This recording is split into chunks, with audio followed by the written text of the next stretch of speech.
আলাইকুম, আমি কারিমুল।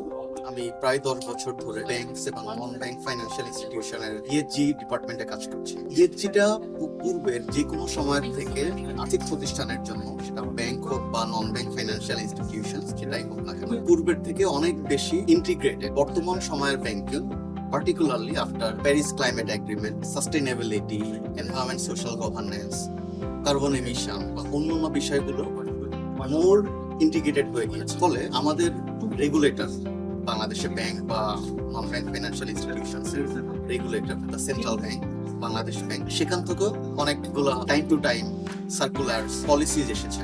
সো ব্যাংকগুলোকে এখন বাধ্যতামূলকভাবে এনভায়রনমেন্ট, সোশ্যাল গভর্নেন্স বিষয়টা ইন্টিগ্রেট করতে হচ্ছে। এর জন্য কি করা লাগছে? Carbon emission measurement, IFRS S1 and S2 disclosure নিয়ে কাজ করতে হচ্ছে।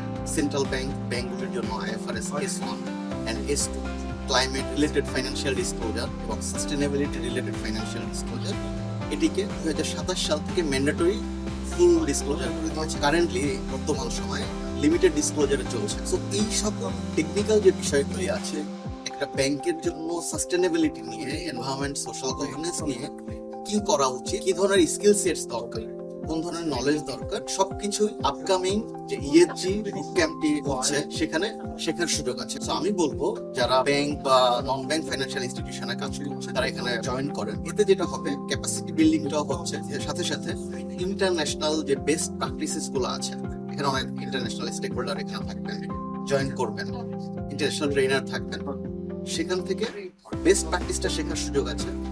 হাতে কলমে carbon emission measurement, IFRS S1 and S2 কিভাবে করতে হয়, ডিসক্লোজারটা কিভাবে করতে হয়, then green financing, overall green financing কিভাবে করা যায়, কিভাবে সেন্ট্রাল ব্যাংকের রেগুলেটরি টার্গেট মিট করা যায়, কিভাবে ইন্টারন্যাশনাল রিকোয়ারমেন্টসটা মিট করা যায়, সেগুলো শেখার এখানে সুযোগ আছে।